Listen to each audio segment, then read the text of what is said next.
questions. Okay. Meeting is now streaming live on YouTube. Oh. So the problem's been fixed, I hope. Stephen, did you send me the picture?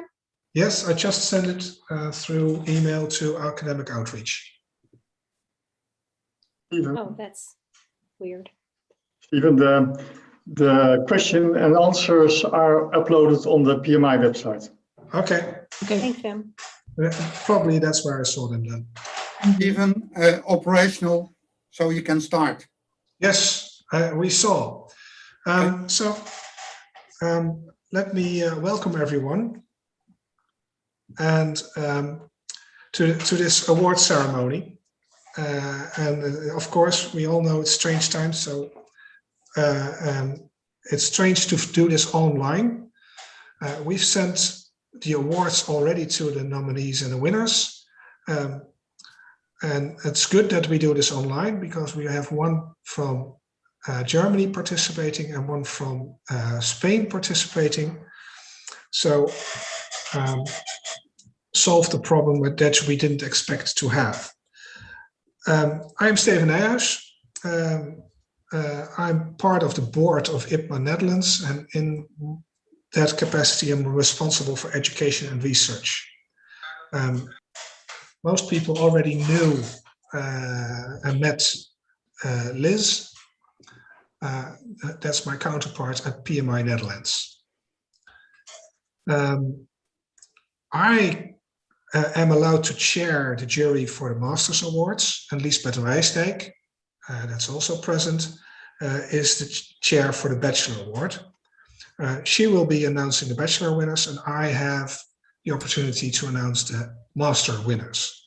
We started a little late, but we have a very short ceremony of handing out the awards so that we have ample time for our winners to present their work, and that we have some time for plenary questions and then a virtual cafe where you can mingle and talk to people you want to ask questions to at the end. So let's get started. This year we had extra things because it's the fourth time. We introduced a business award, and all nominees were allowed to participate and presented the practical results in a January meeting. And Dominique won that meeting. The problem is Dominique, because she's one of the nominees, also has a prize for her research award. So I'm going to ask you not to open it right now because I don't know which of the boxes is the business award and which is the other award. Okay. I will keep it close. Yes. The other addition, and we're not making a lot of fuss about it, but we also award a small cash prize for each winner. And you will be notified personally by Liz how much that is and how to get that money actually.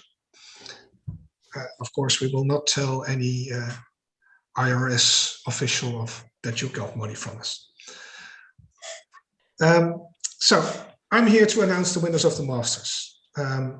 We received 6 applications for Master Awards this year, the most that we had ever. Last year we had 4, and 3 were nominated. And from the 6 we had this year, we also had 3 nominees. So alphabetical: Katelijn ten Kate of the Amsterdam University, Dominique Berg of the TU Delft, and Fenja Schouwenberg, also from the TU Delft.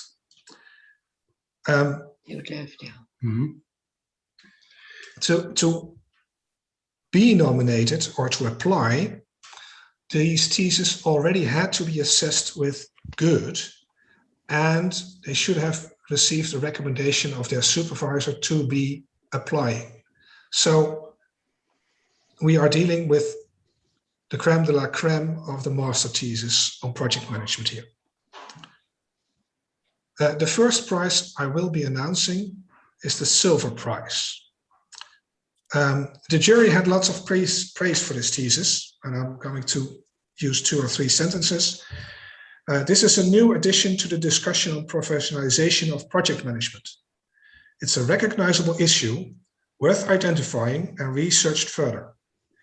Paying more attention to tensions between ethics and corporate strategy would have made it even stronger. Katelijne, I congratulate you with the silver prize. Thank you. Thanks. Did you already unbox the prize? No, No, no, please do. I can do it right now.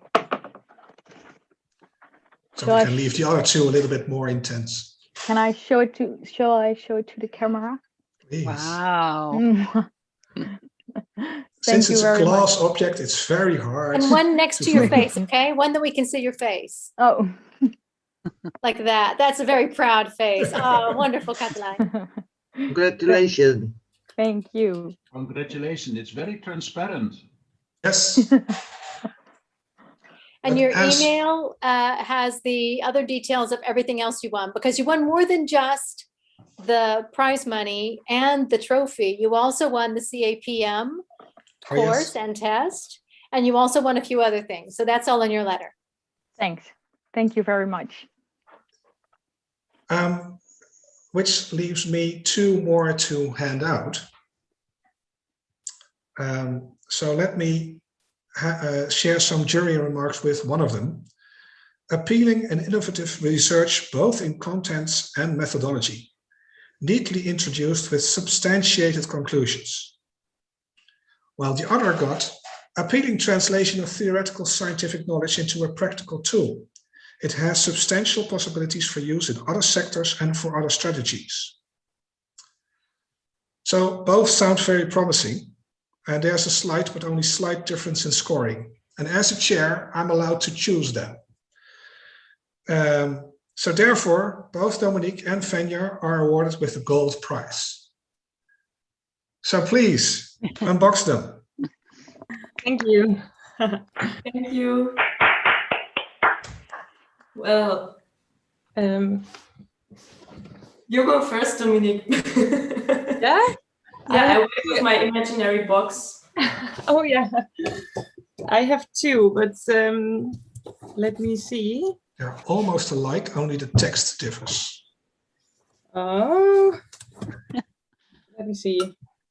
Wow, this is the Master Research Awards. I Yes, think that's the one for tonight, right? yes, that's the one for tonight. Well, thank you. We definitely need to put color in it, because if you hold it exactly to the camera, you cannot read there's any text on it. So I have a photo of mine because we had Yes. some delivery issues. That's better? Yeah, Can you see it? we can actually read that there's text on it. Yeah. Anya, can you read out what is written on the award? Yes, it says Project Management Institute Netherlands, Dutch Project Management Master Research Award 2019 to 2020, gold, and then my name and my title. Thank you so much. Nice. Great. Okay, I promised it to be quick, so I took 7 minutes of your time with the unboxing as well. Lisbeth, Yes. can you do the bachelor? Of awards? course, it's an honor. Thank you, Steven. Well, I will announce number 1 and 2 of the IPMA PMI thesis, Bachelor Thesis Award. And both winners are from the Windesheim University of Applied Sciences. And it happens that I also work there, so I was not part of the decision that the jury made about the winners of this award. But I am going to announce. I will start with number 2, and that's Nienke Kemper. The jury compliments you with your well-designed research, which was focused on the soft sides of a change process in Bosch Thermotechniek. And based on that research, you developed a clear and well-focused advisory report on the change management process for the sales department within that organization. And with your research, you demonstrated that how organizational culture and leadership style are essential elements in involving people in change processes. So well done, Nienke.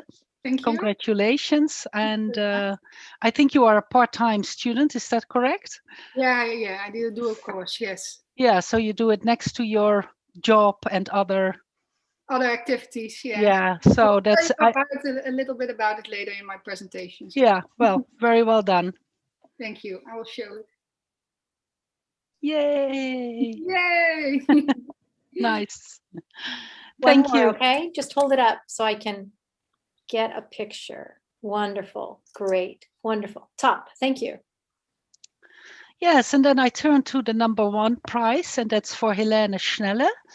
Helene, your research was about the best practices of impact accelerators in Europe. And with your research, you helped the project manager to look outside his or her own practices by identifying and describing in depth the best practices of impact accelerators in Europe.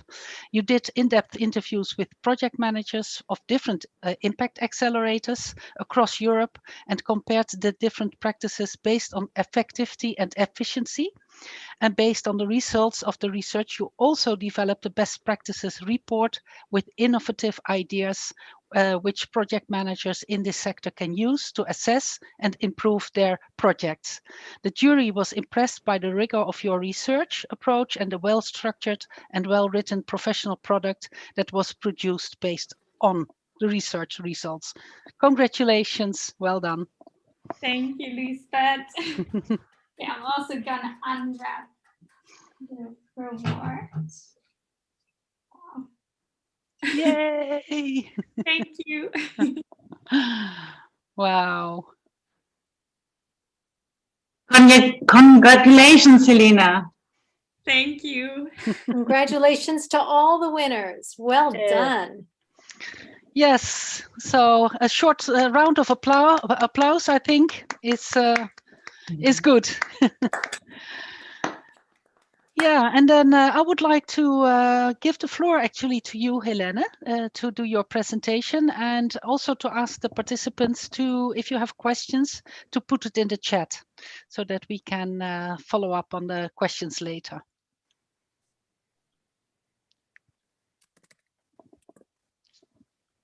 Okay, I'm gonna share my screen.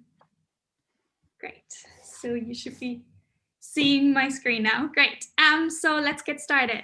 So today I'll be talking about how to unleash the power of impact and innovation, focusing on the research that I conducted to best practices of impact accelerators in Europe. Looking at project management as the SDGs are now the agenda to be achieved by 2030, we also need to think about project management within the frame of the SDGs and think about how impact and innovation actually influences project management. So with my background actually in project management and change and my interest in social entrepreneurship and sustainability in particular, this was a topic that I really wanted to focus on. And I conducted my research project with Impact Hub Vienna, which is a co-working community and a social entrepreneurship community that also offers impact accelerators to social entrepreneurs in order to support their businesses. So they had the management problem of in what way they can actually increase and improve their design of their impact accelerators to offer an even better support to the impact entrepreneurs. So a lot of terminology, so let's define some of them. Impact startups are not only focusing on the economic and financial viability, which is the case for most of the startups, but they're also focusing on creating a social and ecological impact.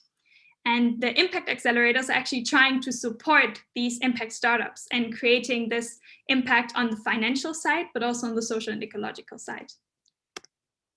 So this is what this is why I had my research focused on the question, what are the best practices of impact accelerators in Europe? And I split it up in 3 different sub-questions, focusing on the efficiency, the effectiveness, but also on the informal learning practices. Here you can see the conceptual framework that I used for my research, which is based on the theory of change, which I developed for the Impact Hub Vienna Accelerator to really understand the impact logic. So how they're trying to create an impact with the acceleration programs. My research design, as also already mentioned by Lisbeth, I conducted structured interviews with 7 different program managers or the head of organizations. And I conducted in-depth interviews, meaning interviews were 1 to 2 hours long, with the goal of really understanding their design and the logic and the different practices of the accelerator. And here you can see the different accelerators that I interviewed, which are also based in different areas in Europe in order to increase the comparability of my research study. And this is kind of the process that I followed. So after the define and the design of my research, I conducted the different interviews, transcribed and analyzed each interview, and then I drew cross-case conclusions in order to identify the best practices for each of the areas. So let's get more into the results. So as you can see, here is the project lifecycle compared to the different process phases of an impact accelerator. So for an impact accelerator, it starts out with the outreach. So basically getting the name of the impact accelerator out there. Then the application phase, selecting the social entrepreneurs for the program, and then actually delivering the different services of the impact accelerator, and then closing it off with the post-program. So the first part focused on the efficiency. So I identified 2 different types of efficiencies, resource efficiencies and process efficiencies. Resource efficiencies were very much focused on the human capital, so using their employees in the most efficient way. Monetary resources, so also diversifying their funding in order to decrease funding dependencies on one donor, but also physical resources, such as having their own space to conduct their impact accelerators. Process efficiencies were very much focused on actually having a platform for automation so that they can automate processes such as the application. In terms of effectiveness, I identified 4 different areas which link to the actual delivery of the program. So we can see it's customization, adaptability, peer support, and empowerment. Peer support means that the social entrepreneurs go through the journey together. So it's not one social entrepreneur going through the acceleration program, but several doing it at the same time, and thereby they can support one another. Empowerment is very much focused on the actual role of the project manager on the journey of the social entrepreneurs, because they need to empower the social entrepreneurs through the journey. So let's look a bit more at the 2 upper factors. For customization. For customization, it's very important that each social entrepreneur gets a customized support. And in that sense, it's also more important to focus on quality instead of quantity. And thus, most of the impact accelerators should be using a needs assessment in order to really understand the needs before actually delivering and designing the program. In terms of adaptability, we're looking at feedback. So they should really have a lean approach to the impact accelerators in order to improve their acceleration offers on a continuous basis. And lastly, impact measurement. Impact measurement was conducted by half of the impact accelerators, but in a more or less rigorous way. So they should also definitely improve in that area. And that is actually connected. So impact measurement is currently happening during the program and the post-program stage through feedback, surveys, but they can also do a reassessment of the needs based on the needs assessment that was previously done in order to customize the different programs. And they can also use all the insights and all the data collected from these different areas in order to integrate it in their theory of change, to really understand the impact logic and to collect the data on a more regular and rigorous methodology. So in the end, they should measure, manage, and also report their impact. Then, lastly, looking at their internal learnings, it's also very, very key to use their stakeholders as a resource. So as we can see, they have a lot of different stakeholders and they're utilized for knowledge, monetary, physical, or human capital. So it's not only important to analyze, communicate, and manage these stakeholders, but also to really engage them, as they also need to meet the different needs of the social entrepreneurs, which is visibility, network power and credibility, funding support, and team and personal development. So in order to do that even better, they can find new connections between the stakeholders. So that means that, for example, they can connect the social entrepreneurs to corporates or NGOs that are not necessarily part of the acceleration program. Or they can connect peers or social entrepreneurs from different acceleration programs with one another in order to enhance their learning. Or they can even train the mentors by bringing in experts, and they can support the mentors to even deliver better support to the social entrepreneurs in the end. But also they should focus on the long-term goals. So bringing in all the stakeholders in order to strengthen the entire ecosystem of social entrepreneurship by fostering collaborations and also by doing advocacy work. For example, in a lot of different countries, there's no legal form for impact startups. So they could advocate for such a legal form together as an ecosystem. So coming to my limitations, of course, the time frame was also very limited as it was part of my bachelor thesis, and also the sample size was limited, and I didn't really have a representation of Eastern Europe. Apart from that, there was also a language barrier, or different terminologies were used in different cases. And I, of course, also had the outsider view as I'm not part of the actual organization. Apart from that, social entrepreneurship is a very fast moving field. So it's also very difficult to ensure the replicability, as the best practices are always moving forward and there's a lot of things happening in that field. So that's why I recommend for the future that they should add a quantitative research design to really assess these best practices again, and then also look especially at the impact measurement and base it on the different areas that are most impactful for the entrepreneurs based on quantitative data. And also including interviews and focus group discussions with the participants, but also with other stakeholders such as partners or mentors to the research design. So my key takeaways for project managers in general, they are: understand your impact logic, utilize your stakeholders as a resource, especially also to achieve long-term goals, identify new value-creating connections or change the existing ones in order to innovate, and keep your end and your user in mind. So coming back, I would say that the SDGs don't only frame the project management field, they also enlarge the project management field, as we're not only talking about scope, milestones, deliverables, and stakeholders anymore, but we're also talking about ecosystem, beneficiaries, theory of change, or impact measurement. So thank you at this point, and if there are any questions, I'm happy to answer them. Well, thank you very much, Helene. Excellent presentation. I don't see any questions yet. Yeah, and in view of the space we have for everyone, I think we should continue. Please, if you have questions, post them in the chat so we can see whether we can do them in a plenary session at the end, or that we should say, okay, talk to the researcher yourself. Yes, very good. So then the next runner-up is Nienke.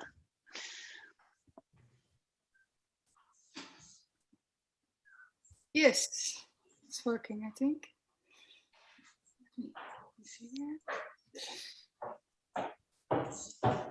Yeah, we can see it, but we also see the next slide already.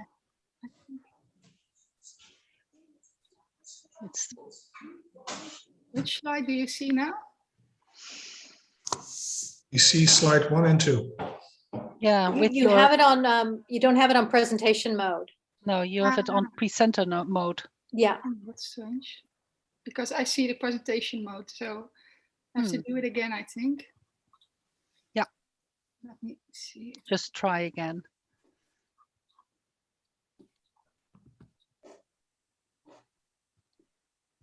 Now you see nothing. We see a web slides.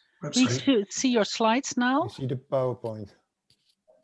Ja, en dan if you go to afspelen vanaf het begin. Links bovenaan. Ja. No, And then there's the possibility to switch screens on the top, third from the left. Developing a risk. Yes. Okay. This is okay. Yeah, this is not good because now I can't see my notes. So I have to do it the other way around. Nienke, this is Bert speaking. You can consider to use the browser-based presentation. Yeah. Information effectively with their international partners. The Egmont Group Try this one more time. for its 166 members. Mm. Yeah. Or maybe you can do the other one first, the one next to me, then I can try if I can do it in another way. I don't know if that's an idea.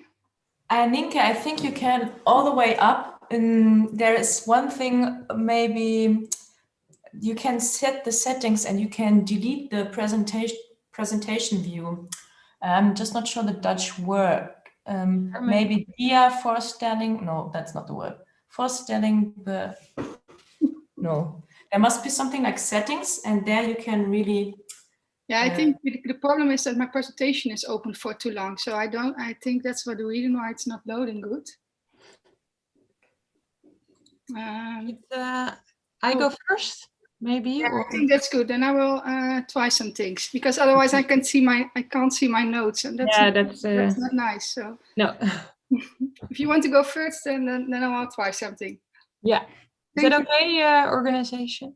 Yes, that's fine, Dominique. Please do. Thank you.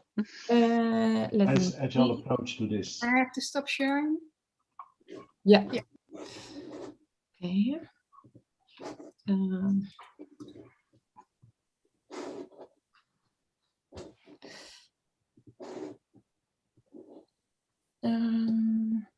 So there it is, I think. Yes. Okay. Breaking through data silos. Yes, that's my presentation. Great. Okay, wait 1 second. I'll put my notes here so I can also see you. Okay. Well, thank you for, wait 1 second. Yeah. Well, yes, my presentation, Breaking Through Data Silos in Multinational Engineering Companies. Nice again to see so many people in this event as well. My name is Dominique Berg, and during my Master Construction Management and Engineering, I became fascinated by the power of data and how people and cultural dynamics influence knowledge sharing. So data is everywhere. It occurs in many forms, such as drawings, Excels, numbers, and text documents. And data also has many different owners. Therefore, keeping control of your data is considered as a very big challenge.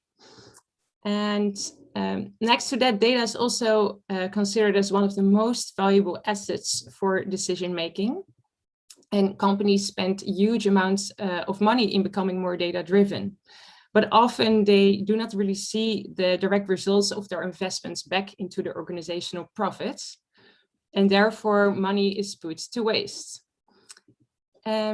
So why does that happen?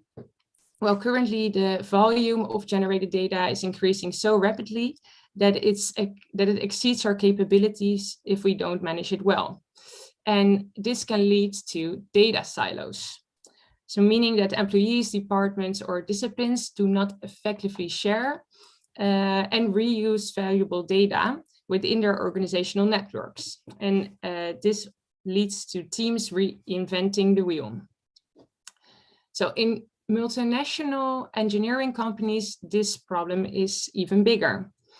This is because construction projects are often complex and unique and with temporary teams that operate in fragmented departments. And they also generate a lot of unstructured data.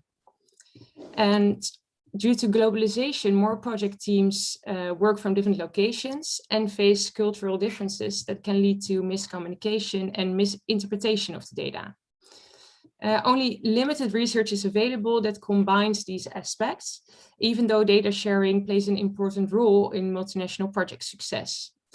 And that is where my research came in.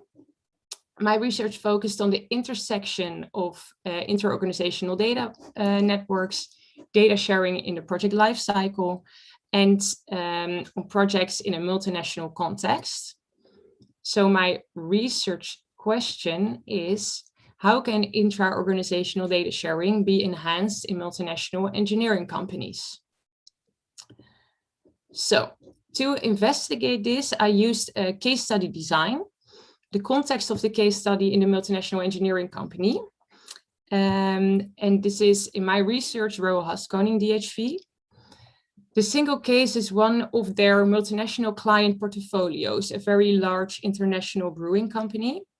And within that multinational portfolio, 3 local brewery projects were selected for further analysis. This setup makes it possible to investigate data sharing within the project teams, but also between the project teams in the same portfolio. And this is important because when companies conduct similar types of projects, it offers huge benefits if they can transfer data from one project to the other and increase their knowledge and efficiency. So first, let me explain.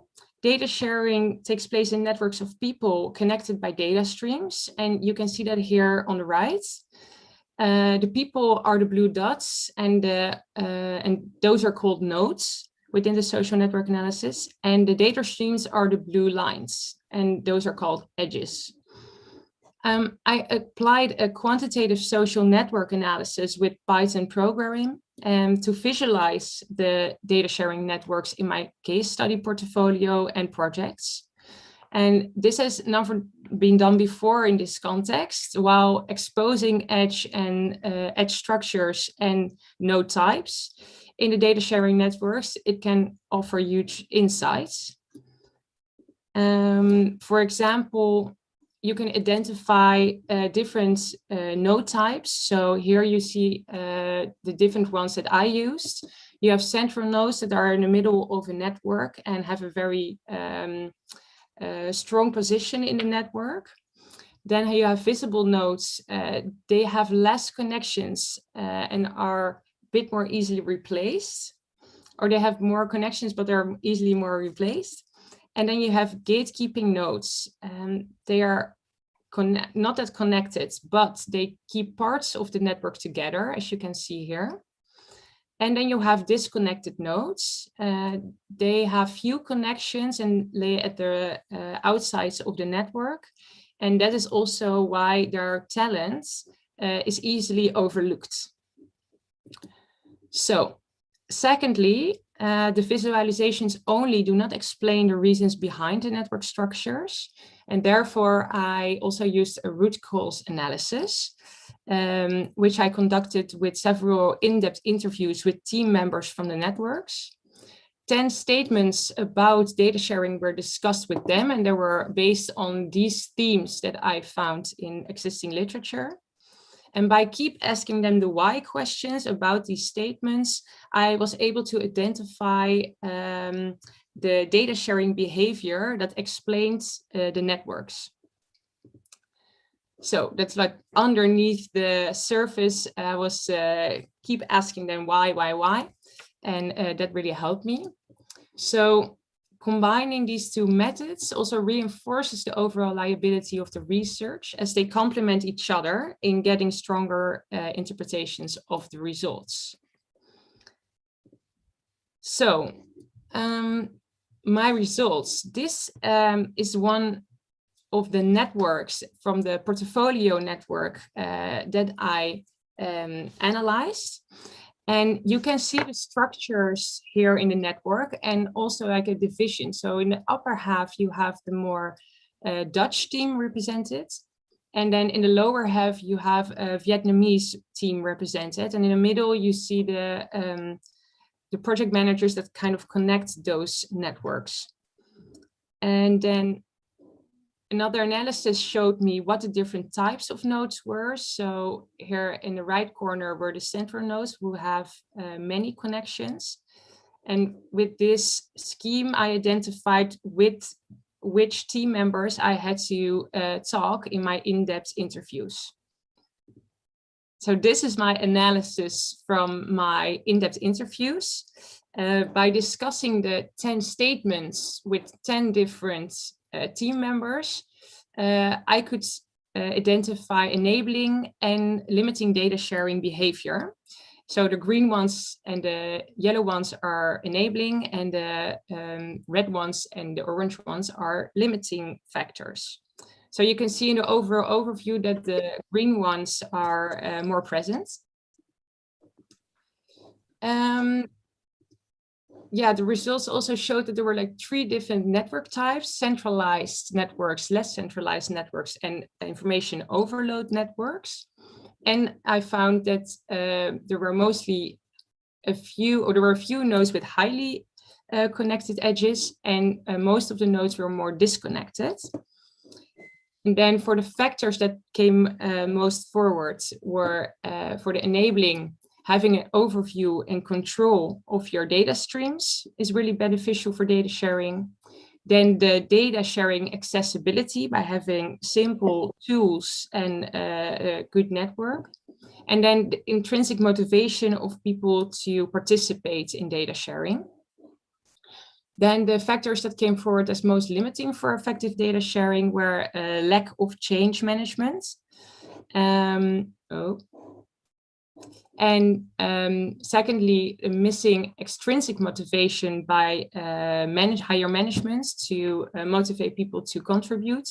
And the last one was lost overview and control by perceiving information overloads. Then coming back to my research question, how can interorganizational data sharing be enhanced in multinational engineering companies? The short answer is create decentralized and loosely coupled networks with a clear context by implementing global data strategies. And those strategies also came forward in my research, but it's a bit too much for the 10 minutes now. Then some last recommendations I found. Project managers like to be the hero of their projects, yet the most optimal networks are decentralized and loosely coupled. So connect more responsible employees for the different data silos. Then secondly, network structures can be used to optimize exploration and exploitation of data, but yet many projects are not aware of their network structures. So it's important to understand the network dynamics and implement data strategies to create those balanced networks. And lastly, cultural differences are not seen as a limiting factor for effective data sharing. Yet the multinational networks do show weaker connections between the dispersed teams. So it's important to globally invest in shared data management plans and also understandable tools for everyone.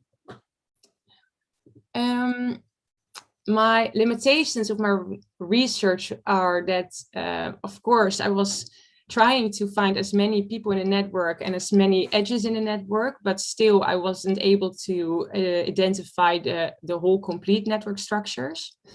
Then secondly, the effort taken by my people who participated in my survey also determined the way the network is visualized. So that's also something that can bias the outcome. And then lastly,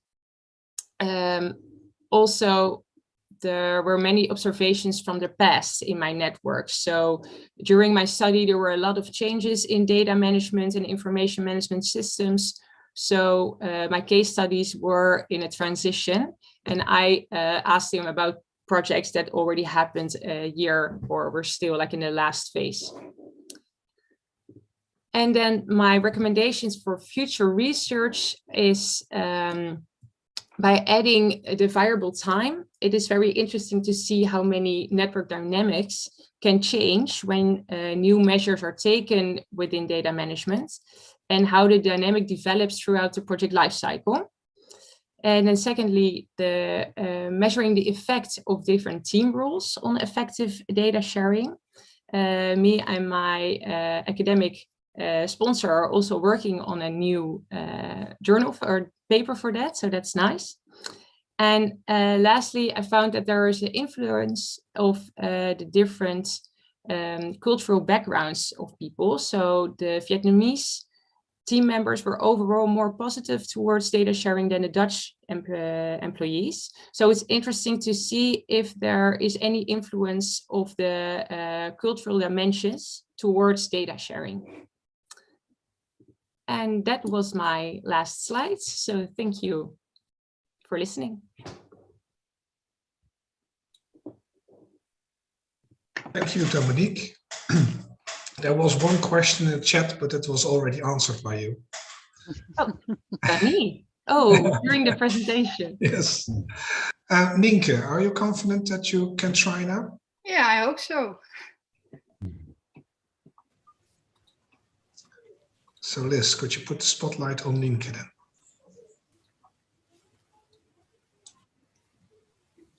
I hope now you see a photo from me and my daughter. Is that right? Or yes. Then it's good so far.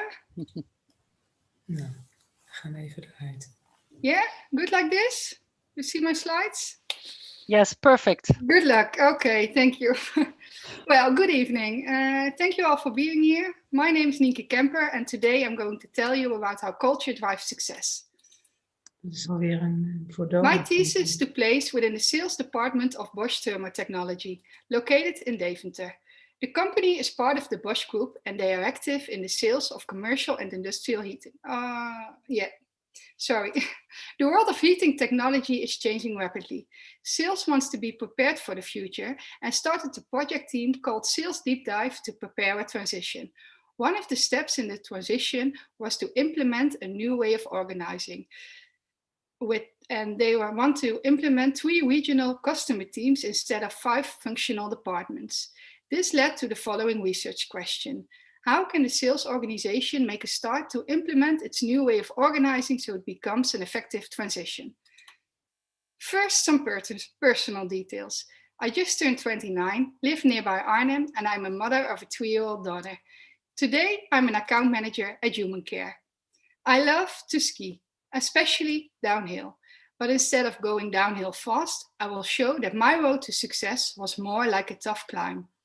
After graduating and having worked in healthcare for several years, I wanted to develop and started a dual course program in business administration. At the same time, I started working at Bosch, the research and development department. I chose a large multinational and the business environment for a different experience. After some time, it turned out this was not the right surround. It was too technical and I missed connection with people. I decided to act. The result was I stayed working at Bosch, but became part of the more dynamic sales organization. The open question within the sales project fitted perfectly into my wish to focus more on the importance of human interaction. And guess what? My road to success led to my graduation and present my master here today. Do you see this beautiful Dutch landscape? In order to build and change something here, you first need to analyze the current situation. This analyzation phase is no different with organizational change in the business. My main message for today is the importance of culture, the so-called foundation. No reliable house without a solid foundation. Culture can be explained by the way we interact with each other. Culture, it is not something you can produce. It is complex, and above all, it is difficult to change. We think, for example, by having a good strategy and a clear structure, we also capture the culture. Of course, these elements are important. However, are you able to build your house on a shaky foundation? I don't think so. Before you can build a good foundation, you need to understand the soil and many other things. In business, getting insight in the existing culture is essential before starting. The focus in my research was on the building blocks, leadership, behavior, and cooperation. These cultural elements were considered as most important during the transition. The 7S model was the starting point of my research and was used to map the foundation at Bosch. This model shows all aspects of an organization and gives culture an important central role. In order to execute and change an organization, you also need a team of capable people and a number of fixed positions in your team as well. This project team at the Sales Deep Dive consisted mainly of managers, and they were much more concerned with structure, strategy, and so on. In addition, there was one position who could do the rest. Therefore, my team role became crucial as I gave a different sound and could focus only on the cultural building blocks. As said, culture cannot be produced. Changing culture is a process you do with your people. It is complex and it is an important work package during the project as well. It is very important to start as early as possible in the project phase, asking attention for this topic. To answer my main question, implement a new way of organizing, I defined sub-questions with focus on the gap between the current and desired situation. To get this information, I started with co-travels and talked with account managers. I did sit-ins and took in-depth interviews. I also administered questionnaires to employees and managers. This clearly showed what was going on in the sales organization. And then this step in the process turned out to be essential. Here, the real discussion started. The results of the studies confronted the team. It was not what they expected. They tried to deny it, but it could not be ignored. At the end, it led to reflection and questions, where I was able to advise.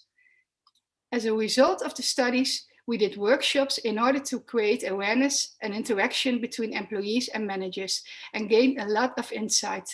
This led to more awareness, and the importance of a good change story became clear. Repetition turned out the power of this process approach.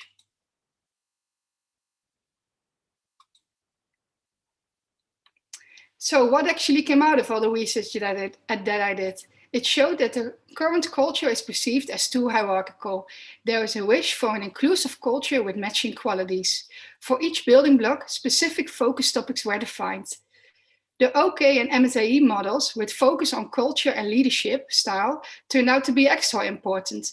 The spin's conclusion is managers themselves need to further develop into a mentor and stimulator role in order to work the desired culture. Besides the ongoing process of creating awareness during the project, I defined an implementation plan for the organization with specific tools to work on culture, leadership, cooperation, and behavior. These interventions are based on the pyramid of Lencioni and the color thinking of Callaway. In short, it means trust your teams, motivate people, and create a learning environment.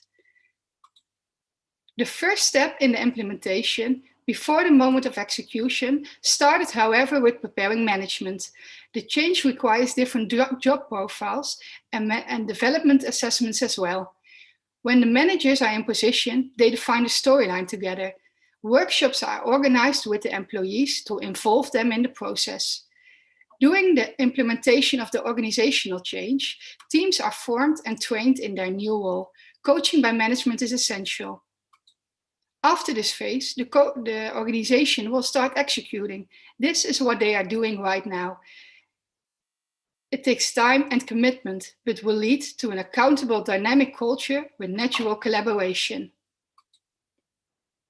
And now the reality. My sponsor, Henriette Arendse, is present with us. She's a senior manager business excellence at Bosch and will tell you about the effect of my thesis at Bosch today. Thanks, Nienke. Good evening, everybody. Well, I said it also before in January, but listening to this presentation, I realized how important your research was. And I can also say it definitely costs a lot of time, like you just mentioned. Well, Nienke, in the project phase, you involved our employees in an early stage, and with your research and with the interventions, you started the dialogue between the project team and the organization, and that was very important. Her findings made clear that we needed to work on culture and on change management, and that we needed an implementation plan, or we call it a toolbox, when implementing this change. So Nienke prepared these tools for us, and we are currently working with them at this moment, because our 3 new teams started in December. We held a kickoff workshop, and that was really, it was a good success. It was online. We also started a reoccurring employee survey to get the feedback about the change process and the cultural topics. We've got our first results back last week, and this is also very promising. And I guess these are just 2 examples, but I think the biggest success started already at the beginning of your project. And that is that the managers started talking about the change and the culture, and they actually keep the dialogue going today. So that is a great result. Thank you for that.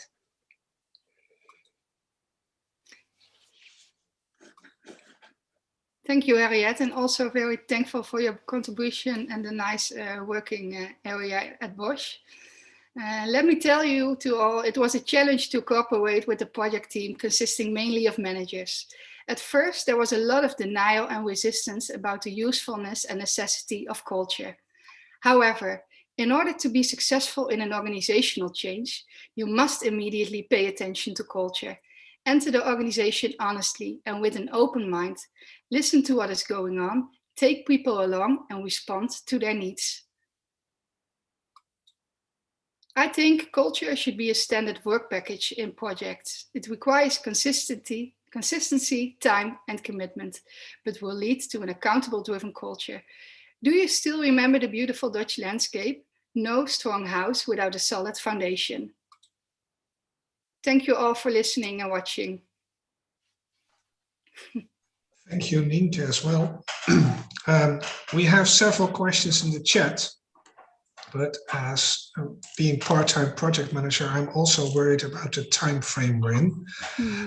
So I think we will move on to Fenya and see how we can deal with several of the questions after all the presentations have been done. Yeah, that's good. I will stop sharing then. And Fenya, please start your presentation. Okay. Can you see my screen already? Yes. Okay, great. So, hello everyone, my name is Fenya, and first of all, I want to thank you for giving me the opportunity to present my work. I graduated at the end of 2019 with a master's in civil engineering from TU Delft. And today I'm working as a young professional in project management, focusing on large-scale infrastructure projects. And tonight I will present you my thesis, which addresses the integration of sustainability into corporate strategy making, looking at project-based organizations, more specifically at contractors. And here, with sustainability, I mean a good balance between social, economic, and environmental development, so that we can secure a livable planet for future generations. But why is this important? And what is the role of marine infrastructure on which I focused during my study? Well, let me give you an example. Oh, okay, sorry. So in 1999, actually 10,000 people were killed by a super cyclone which hit India. And Orissa, an Indian state, was struck the hardest. And what you can see here also is the mangrove forests in the local national park. And what you see in the picture on the right side is that its surface area has actually halved in the past century. Though mangrove ecosystems are actual lifesavers. And after the cyclone, numerous studies have been conducted to investigate their impact. And some studies show that if the mangrove forests were kept at the level of 1950, the number of deaths could have been reduced by almost 90%. So I think this is a very good example how the marine environment is directly supporting our humanity, and conversely, how habitat destruction actually threatens to sustain our livelihood. And that was also a great motivation of my study, because next to mangroves, there's a lot of other sensitive marine areas, such as coral reefs, but also wildlife, which are effectively destroyed. Because nowadays you might know the era of industrialization, but we speak of the industrialization of the ocean because we build more and more marine infrastructure. And the urge to do so relates to the global challenges we face. We have population growth, increasing energy demand, and climate change, so that we need artificial islands to provide room for living, wind offshore energy plants for renewables, or coastal defense structures for rising sea levels. And dredging is an important activity to build the needed marine infrastructure, and yet associated with severe environmental impact, destroying habitat and wildlife. However, given the increasing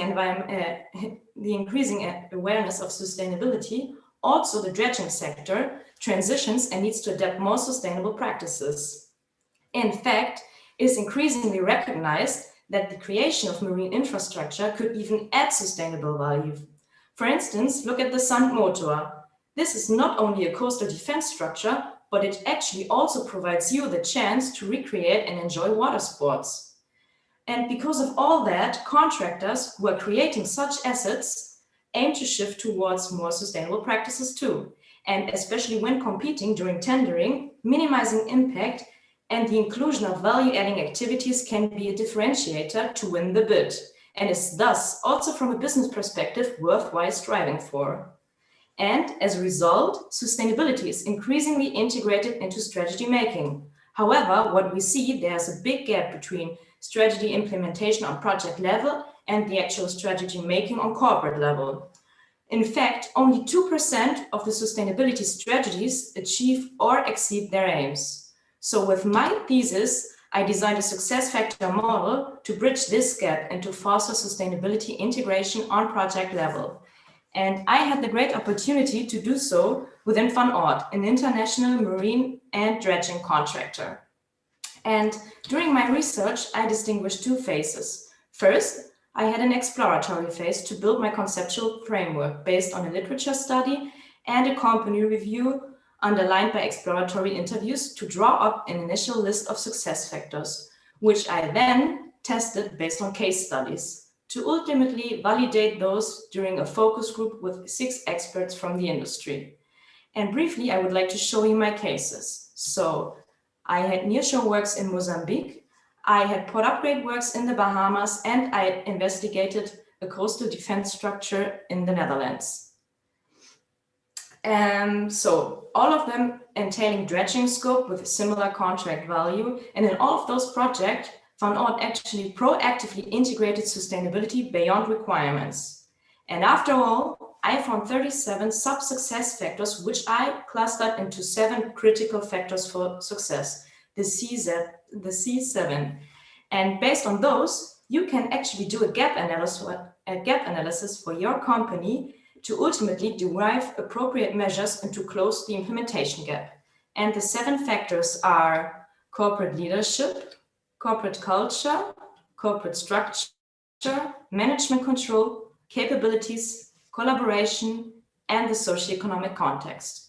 So first, we need consistent corporate leadership to support the change process.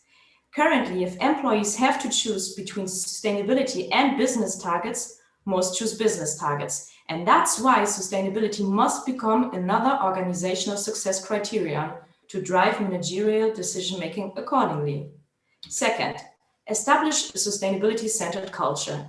And in construction, that means to overcome the industry-specific reactive mindset based on the client's requirements.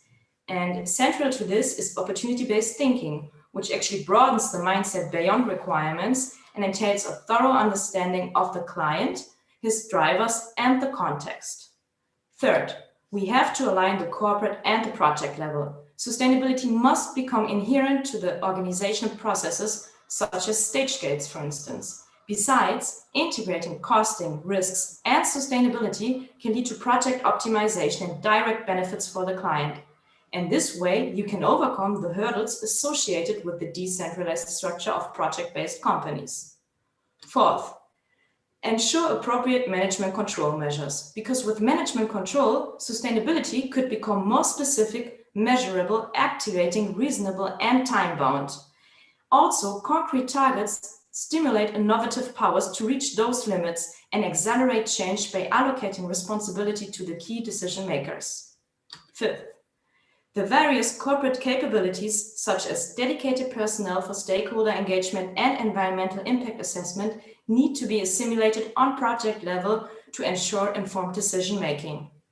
Also, concrete sustainability tools and showcases help to convince the client to integrate sustainability.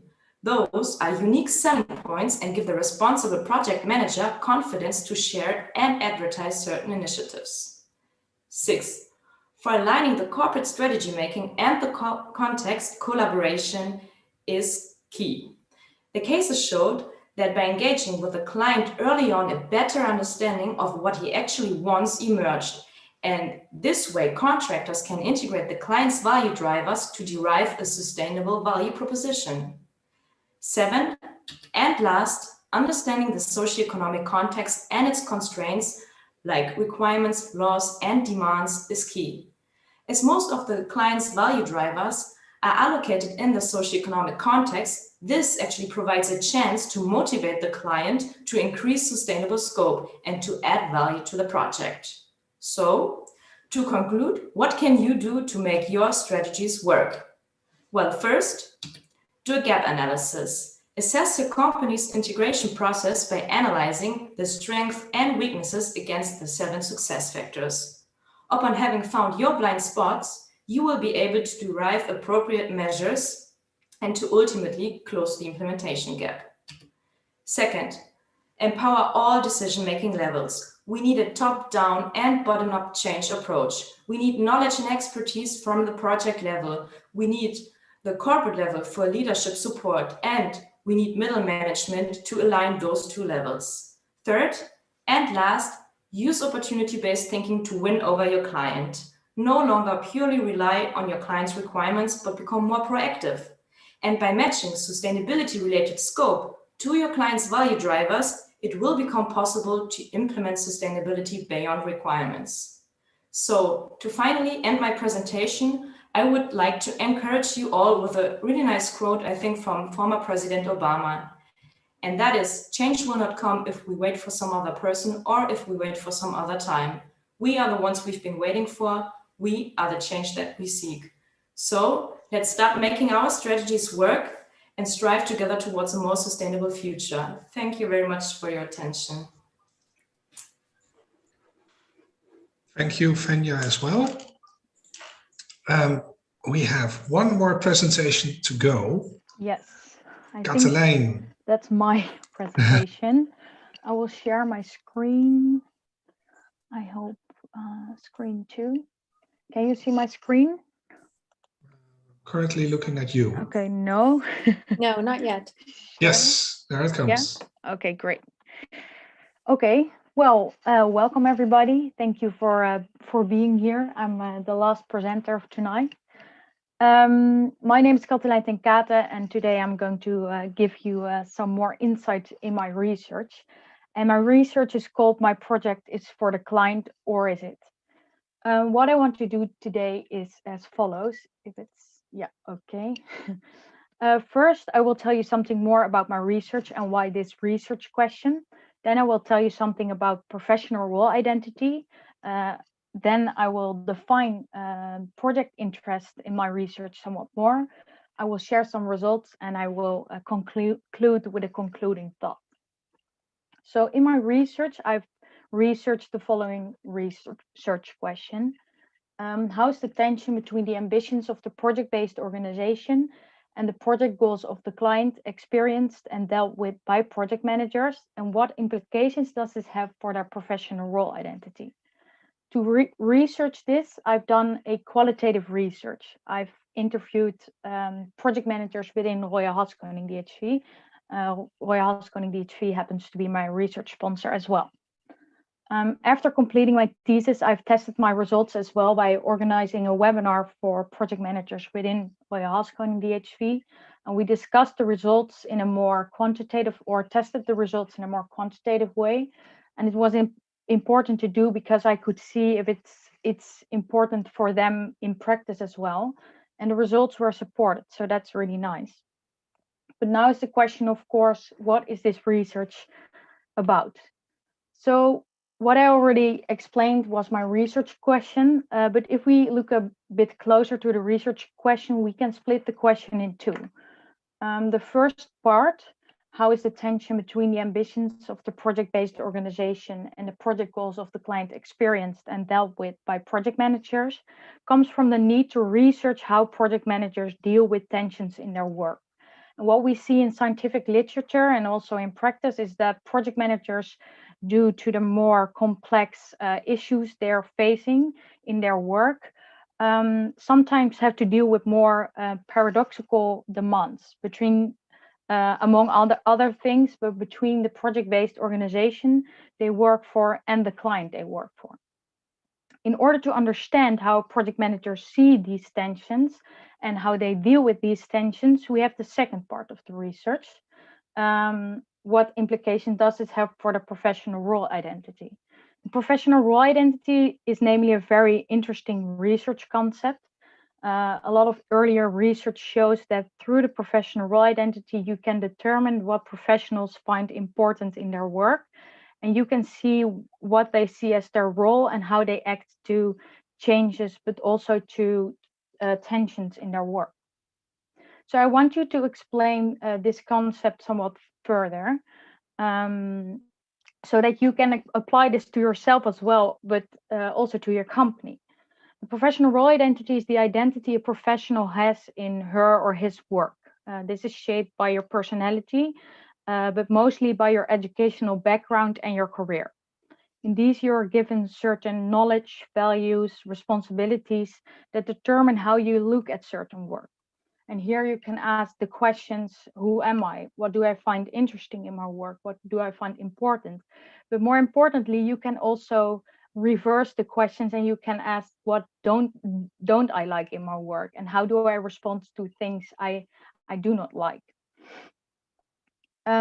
In order to answer my main question, it was first important to define the professional role identity of project managers. Of course, this differs per person, but we see a trend in particularly hard and soft skills. And what we see is that project managers really like specific and concrete tasks. So they are not used to the more abstract roles. And what we see is that they are really client focused. So the client is the number one for them. So now that we know this, we are shortly going to talk about the client interest and the project-based organization's interest in a project. In a project, there are interests of the client and there are interests of the project-based organization. This is also stated in scientific literature. The client comes with a question and you as a project manager are the serving or executing professional who deals with the question of the client.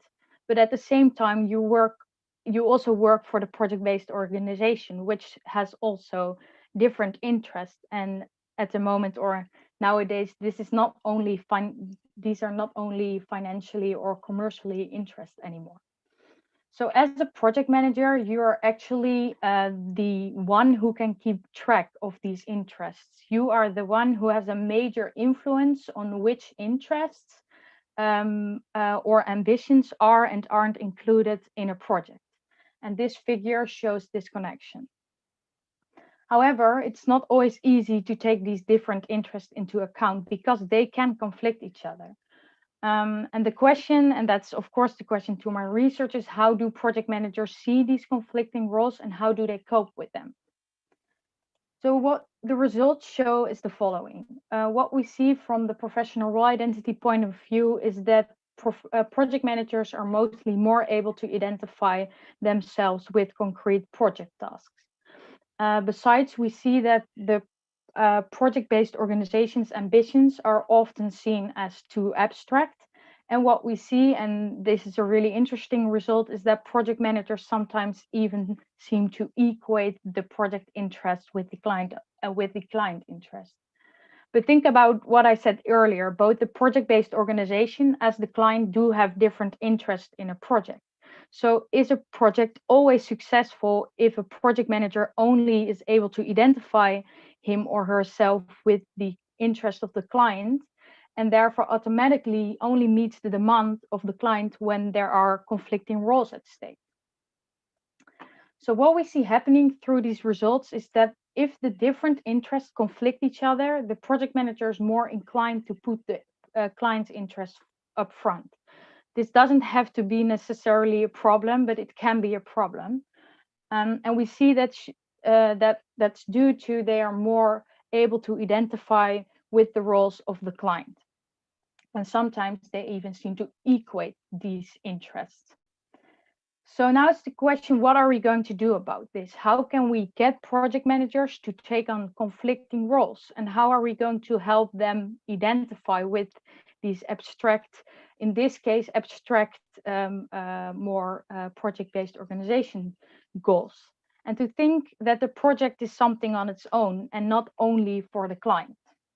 We have to make the roles concrete, and we have to create affinity through the professional role identity. But how can we do this? The research shows that first, what is really important is the importance of line management. They are the ones who can make the translation of abstract goals. They are the ones who can make the abstract goals concrete together with the project managers, and they can help them identify with these, in this case, abstract goals of the project-based organization. Second, what we see is that the professionalization of project management plays a crucial role in this, because if you don't have the right experience or background, and you don't have affinity with certain roles that are expected of you, you are not able to see the project on its own, or the interests that are important on its own. And this has to be created. And what the results show is that education and focus on these kind of subjects can really help professionals. And what you then see happening is that the project interest is shifting towards the project-based organization again. So by making translations for and with project managers, and by educating them, you can help them identify with roles they have less affinity with. And you as an organization, but also as the profession, you can even shape the professional role identity of the project manager a bit more. And with this in mind, I would like to wrap up and end my presentation by saying that we as organizations, as professions, but also as individuals, constantly have to reflect on who we are as professionals, which helps us to understand how we deal with different and conflicting interests, and how we deal with new developments, on which we can then focus our change strategies again. And as with everything, I want to say, dare to experiment, of course. And that was my presentation. So I want to thank you all for this really nice evening. Thank you very much, Katelijn, as the last one. Can I and thank you all participants who have stuck with us for 30 minutes, for the full time. We started a little late due to some technical difficulties, but we're only 8 minutes behind schedule. So that's nice. We have had a few questions, and some of them are for one person only. So I will try to stick to the questions which I think are more of interest to all of you. And one of them is, could your approach also work for collaborations between organizations? And I think that's a question that's mainly for Dominique, but I do think that Nienke's approach could also be something that's working between organizations, and maybe Fenya even as well. So could I ask you to reflect on the question, could your approach also work for collaborations between organizations? Who's going to start? Well, I think, yeah, my research definitely, and I know that a lot of aspects of my research, they also looking if they can use it at other departments. So yeah, it's I think especially the the main message that you have to use the culture in your project, and also the different toolbox items they use them in different departments now. So definitely. The question is really if you have different cultures. If you're talking about inter-organization, you're talking about two different cultures. Mm-hmm. Will it work then as well? That was the background between the Oh, questions. that was the background question. Okay, then I didn't understand it like that. Yeah, I think definitely maybe Harriet can help me a little bit, because she is doing the project now about this topic also with other departments. So how they integrated it, I don't know if she can tell something about it. I want to, but for me, the question also wasn't quite clear, to be honest. So maybe you can rephrase.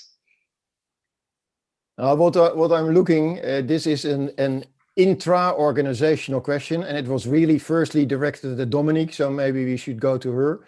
Exactly. And the question is, what can you use the same approach if we're talking about an inter-organizational cooperation? Dominique. Yeah. Okay. Yeah, for my research, I focused about networks that were intra-organizational, yes.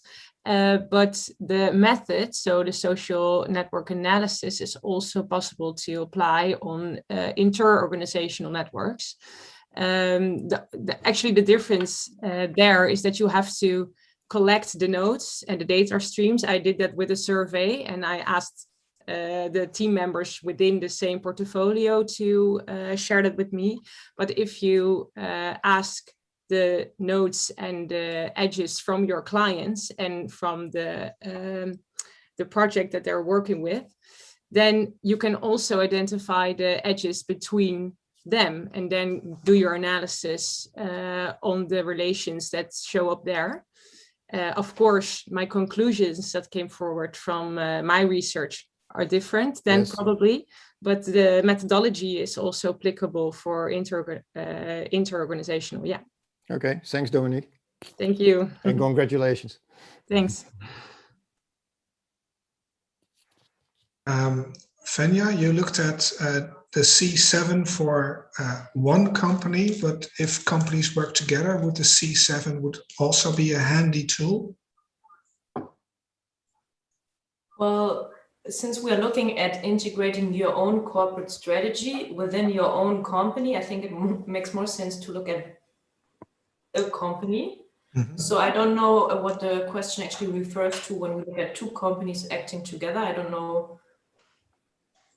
Maybe someone can rephrase, but I think, yeah, maybe I didn't make my point too clear that it's about integrating a corporate strategy. At the moment, we are researching inter-organizational cooperation, especially in connecting infrastructures.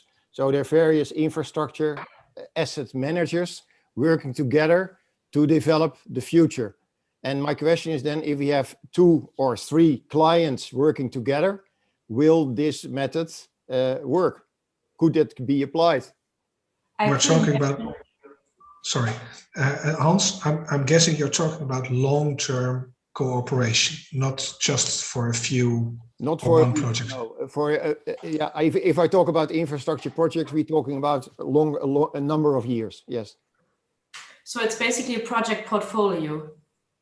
No, it's a number of projects working together. You can think of, for instance, the Hanselijn is an example where you have Rijkswaterstaat, a water winning company, and you had ProRail working together. So if we have such a coalition, will your method work? I think so, because then you have a project organization, and then you just have one strategy that really spans over all the different organizations. So they have to have a mutual understanding or a mutual strategy. But I'm very confident that it would work in that case too. Yes. So that are you, what you just stated are your boundary conditions, so to say. Yes. Yeah. Okay. Thank you. Thanks. And congratulations, of course. Thanks. Yeah, and I think that's part of a clue for Nienke as well. I think that your methodology would also work if there's a a long-term relation, because then there will be some sort of a mutual culture.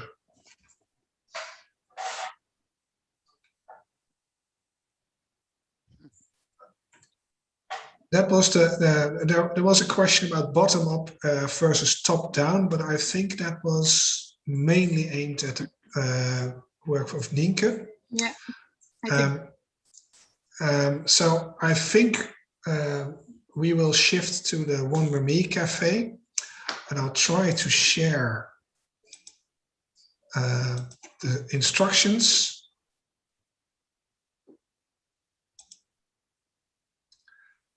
If I'm correct, you're now seeing a large slide with all yellow arrows, etc.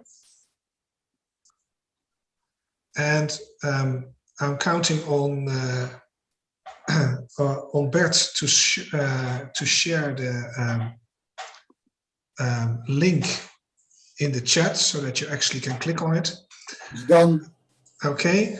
A short introduction of it. It's just a virtual place where you can walk around by using your mouse and clicking on where you want to go. You can also look up in the list of attendees where someone is, and then click on that person and you'll move to that person. So you're able to find people at several ways, and we're going to ask our nominees to go to their respective boxes so that you know where to find them. One short warning: as soon as you click on the link will ask you to state your name, make a photograph, etc. It will take a minute or two before you are in. And those of us who already did this will be in much quicker. So if you are in very quick and are waiting for the rest to join, they need to do a few formalities before they are in there. Stephen, in addition, be aware that it's not working well or not on a mobile device, and also the technology requires that you use Chrome as a browser. Otherwise, it's confusing, and it's stated that your browser is out of date. So please use your desk laptop and use Chrome, and see at the left bottom if you have problems, WhatsApp me. Yes, and the last time I checked, we had 27 participants. So I'm very curious to see how many made it to this, make it to this virtual cafe. For us, it's also new, and we want to see how it works. Dominique, do you want to say something?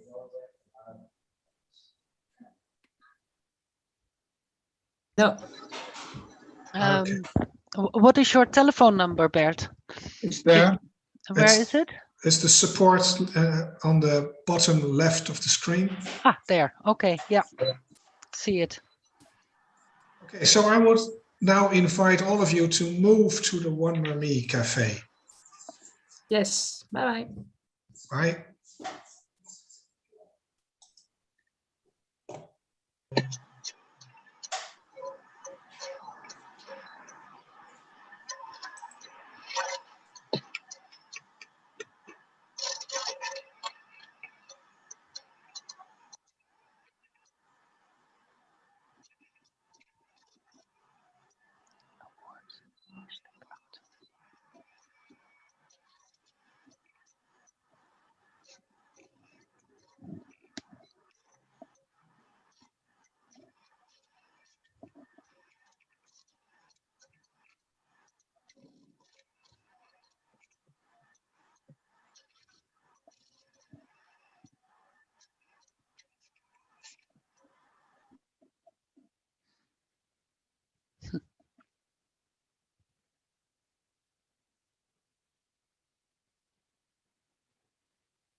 Hallo?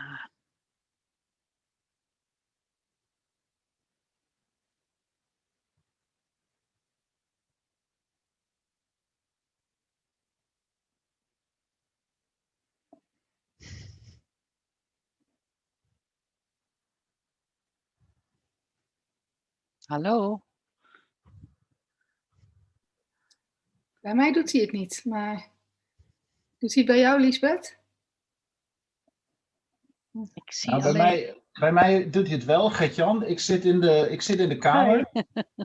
Maar mijn camera werkt niet helemaal goed. Nee, mijne ook niet. Maar misschien moet ik Zoom eerst uitzetten. Is dat misschien het probleem? Nee. Ik zit in de IPMA Awards. Ik kom helemaal niet verder dan request your browser. Ik ga jullie één voor één even helpen. Ik zie Sanne en Shafiq. Liesbeth, ik heb jou net gezien in het café. Dus alleen met je foto. Dat betekent dat je video niet werkt. Misschien moet je opnieuw even doen en je video accorderen. En anders gewoon als een maskerade eventjes erin gaan. Wij herkenden jou in ieder geval.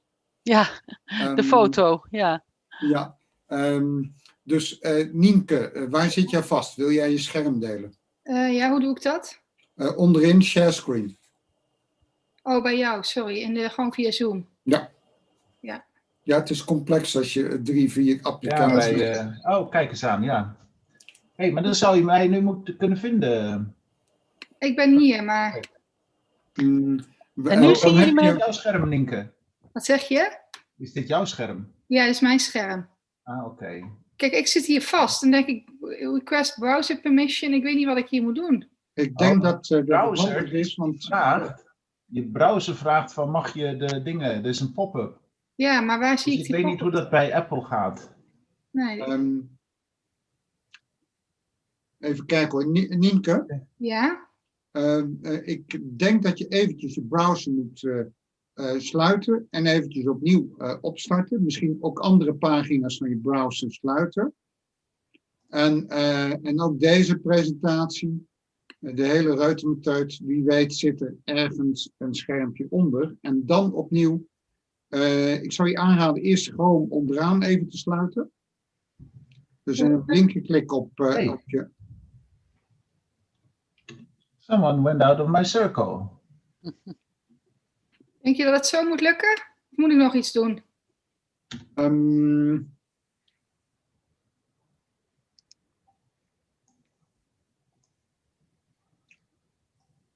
Lukt het nu, Nienke?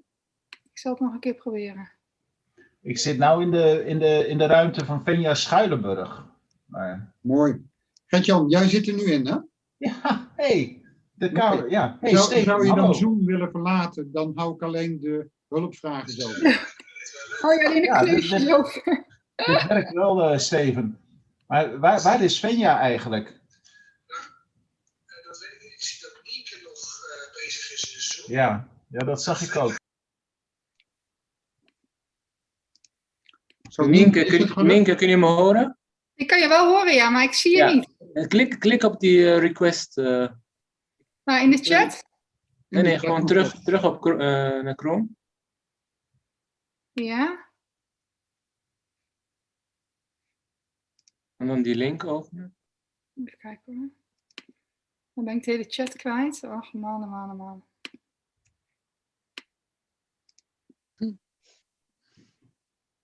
Dat lukt mij ook niet. Even kijken, ja. Maar ik heb ook geen Chrome. Ik zie jouw scherm niet meer. Dan heb je daar een probleem mee. Want dan, volgens mij was je er straks in. Je hebt die groene knop, check again. Ja.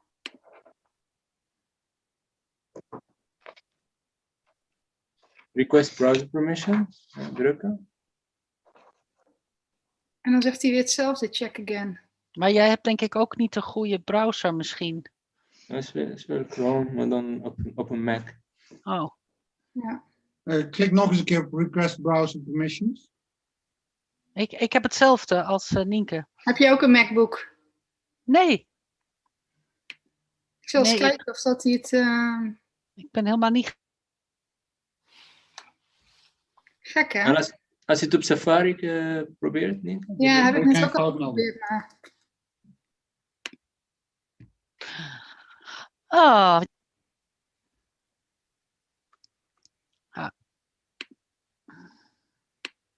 Nienke, Ja? volgens mij zit ik erin, dus je kunt ook hier naartoe komen. Oh, dat is misschien handiger. Dat is goed. Dan ren ik even naar de overkant. Oké. Zo.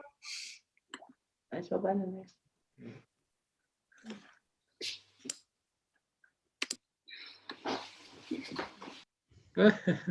Nou, het lukt mij echt niet.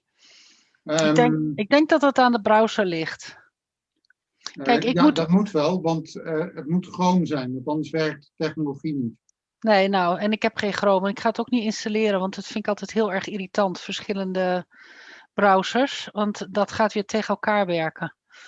Dus ja, daar heb ik altijd last van. Dan krijg ik altijd van mijn ICT-afdeling krijg ik dan het advies om alleen maar Microsoft Edge te gebruiken. Ja, Ik kan er niks aan doen. Ja. Goed, ja, weet je, dan kan ik je verder niet helpen dan. Nee. Want we hebben gekozen voor deze technologie en die wordt alleen ondersteund. Ja, ook niet op mobiel, dus we vinden die technologie echt nog in de verkennende fase. Ja. Maar deze hele reeks technologieën die werken alleen maar op Chrome. Ja, nou jammer. Ja, dat gaat mij gewoon niet lukken dan. Ik zit even te kijken, dan nee, ik kan het ook niet voor jou faken, dat gaat niet lukken. Nee, dan is het einde verhaal. Ja.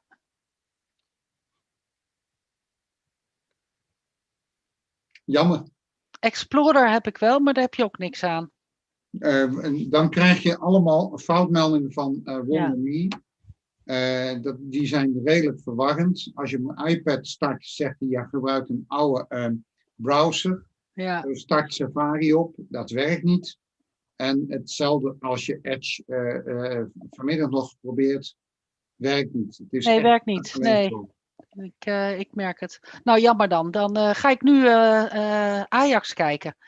Daar zit mijn vrouw ook naar te kijken. Goed. Hey, Liesbeth, zie het als een stukje innovatie. Les in innovatie. Dus we weten nu van wat het werkelijk voor effect heeft. Er zijn maar 2 mensen die het niet lukte. Nou, daar kunnen we niets mee. Dus misschien de volgende keer nog steviger communiceren. Het kan alleen met Chrome.